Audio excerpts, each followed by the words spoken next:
Welcome to Conversations. Thank you for joining us. I'm Rusty Ray. We try to take an opportunity to talk with folks from the North Metro about things that they're working on, whether they're elected officials or in high up positions, or in this case, someone who's in charge of a pretty wide-ranging organization. And in a year that's been challenging for a lot of people and a lot of businesses, and certainly for nonprofits, we wanted to take a chance to catch up with the new executive director of Hope for Youth here in Anoka County and across the North Metro. That's Linda Bryant. Linda, thank you for being here. Thank you.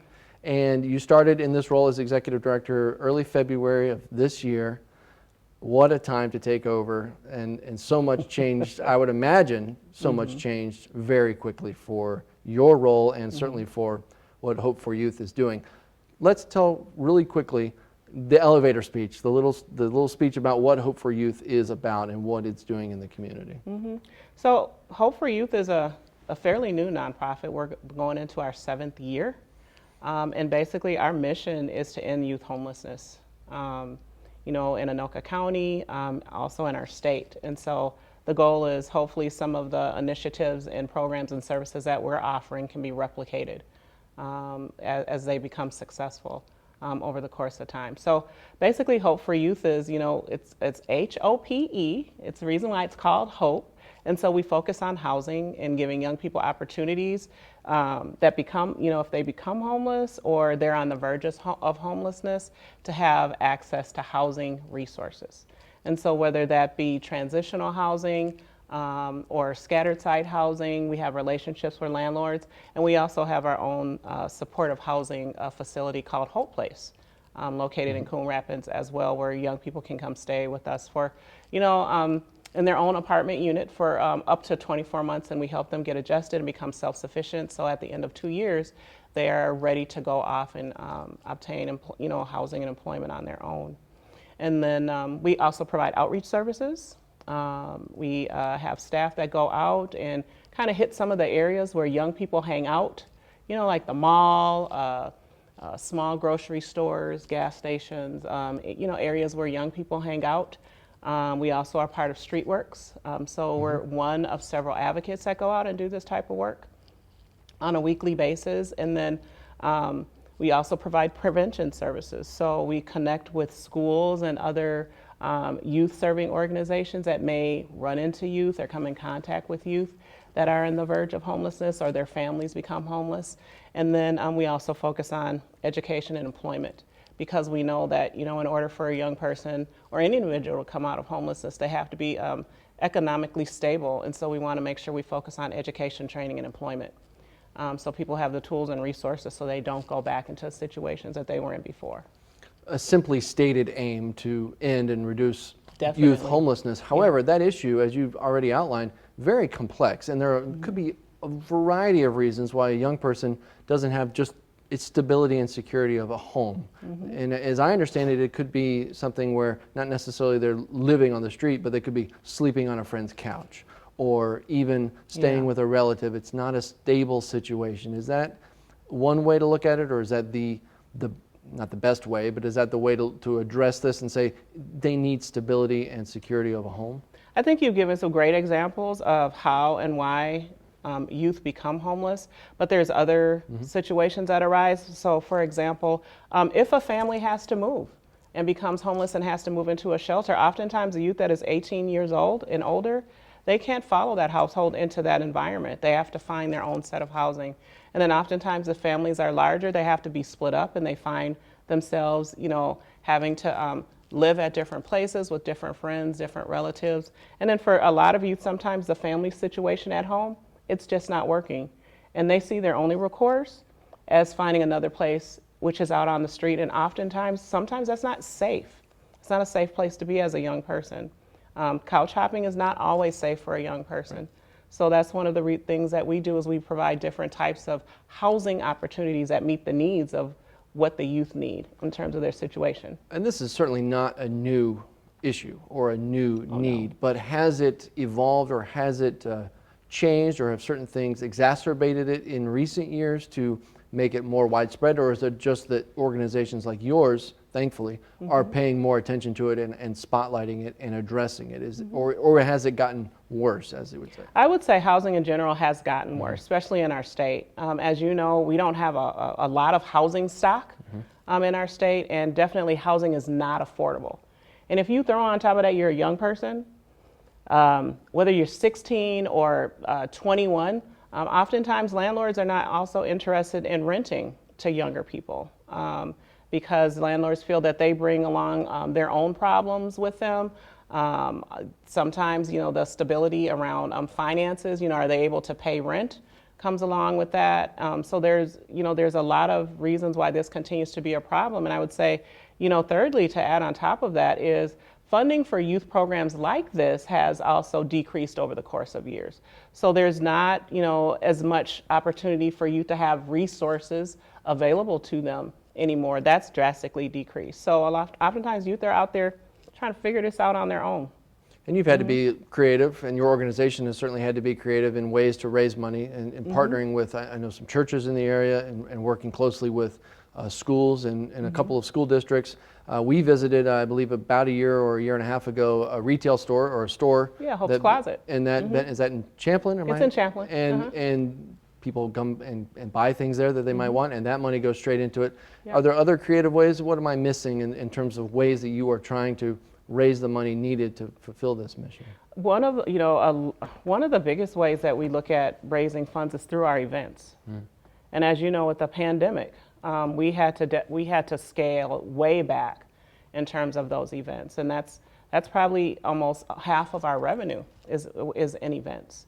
And so we have to look at creative ways also to deliver programs and services so we can continue to seek different ways to look for funding. So what has that been like in this crazy 2020? What have you found some innovative ways to do those things, to not only provide services, which the need is still there, and perhaps even, we'll talk about that in a second, but what are you doing, what is Hope for Youth doing innovatively to address these concerns and to raise that money? So one of the first things that we have done now I've started since February 3rd, and I've been here for one event, so I've not even been here a full cycle yet, but one of the things that we've had to do is step back and look at our events calendar and reshuffle those events so that we can put some of our major events further into 2021, and then look at the events that we could successfully turn into virtual events early on in our events calendar.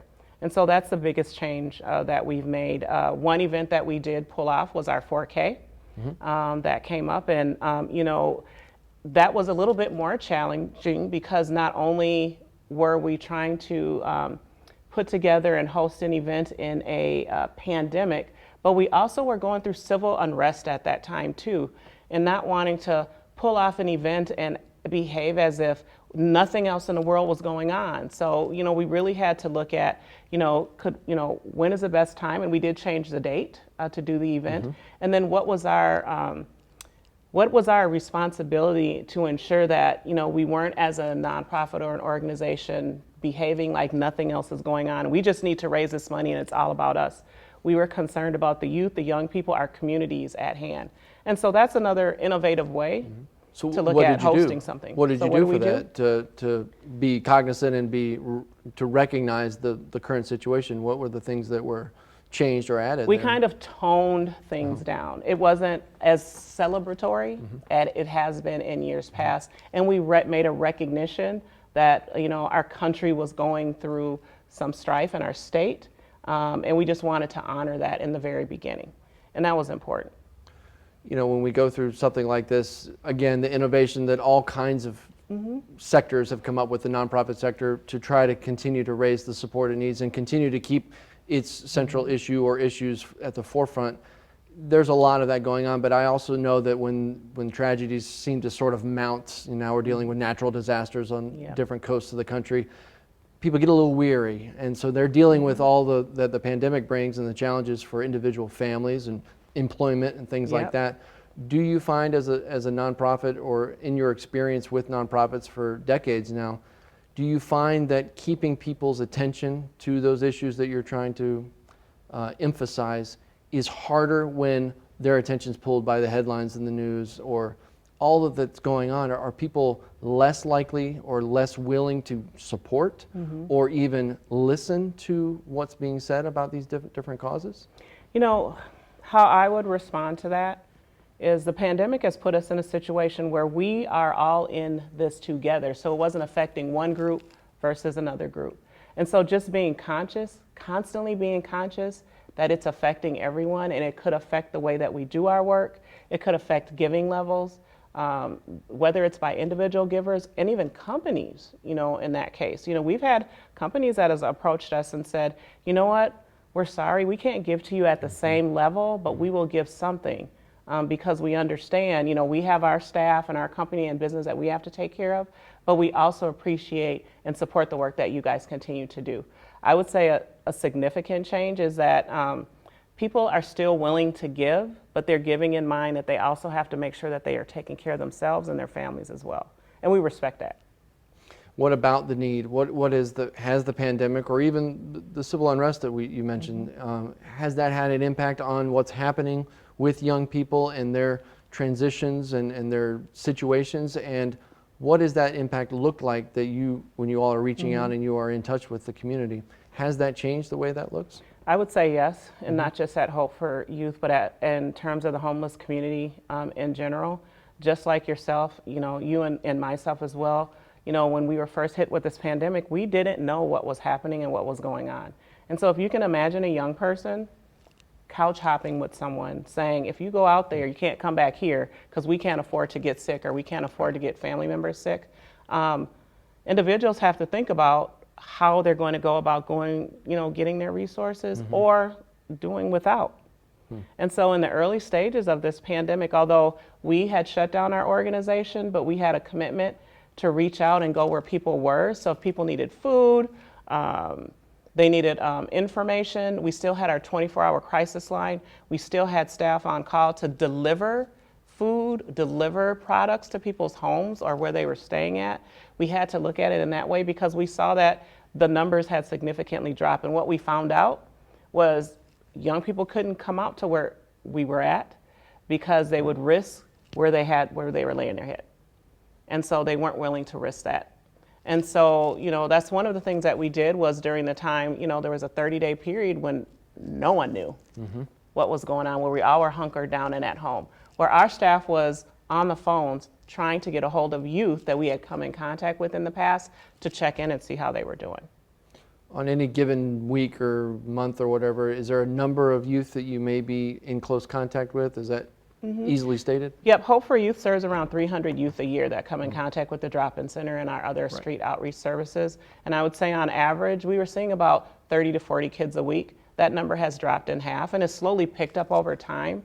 But that's, you know, we're still in this pandemic mode. And, you know, although we have our guidelines and we've been very clear that we're doing everything we can to keep our youth safe, our staff safe, our volunteers safe, still, you know, people are still a little bit leery.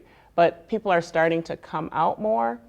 It's summertime. In the summer, when the weather is much warmer, people have those numbers tend to drop because people find other mechanisms for themselves to stay outside. But we're getting into the cold months, and that's going to be where the greatest challenge is. People can no longer sleep outside. People are not going to want to be couch hopping. So that's something that we're continuing to have to be prepared for at Hope for You. What did the situation with the schools in the spring, going all distance learning, very quickly and almost immediately switching and closing the schools essentially, and now starting back up again, a lot of it is still distance learning or hybrid. How did that affect this at-risk population that you work so closely with? Is it schools are home base and where you have folks in schools that can kind of keep tabs on some of these at-risk kids? Yeah. And did that impact them negatively, not having a regular school day or even a bus that comes by where they may be staying? I would say yes. We're heavily affiliated with a school in Brooklet Park, Excel Academy, and our focus was having volunteers work within the school with the youth in the school, and so no longer we had contact with those individuals and those youth, and so all the schools had been struggling since the beginning of this pandemic, and I think schools are still continue to struggle. Schools are a safe place for young people, especially if they're homeless. They get a meal. They also have contact with another caring adult in their lives. And without that even being an option anymore, it's still a problem.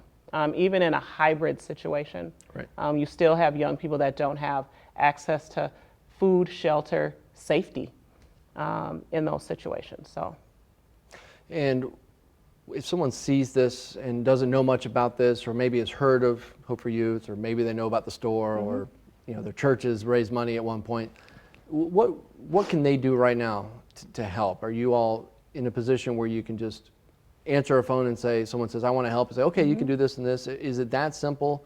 It sounds like a complex organization because of all the different people you have to reach and have to keep tabs with. Is there a way that someone, even with all of these obstacles that we've just mentioned that this year has brought, is there a way that someone who genuinely wants to help with this can help Hope for Youth? I'd say there's 3 ways that I can identify right now.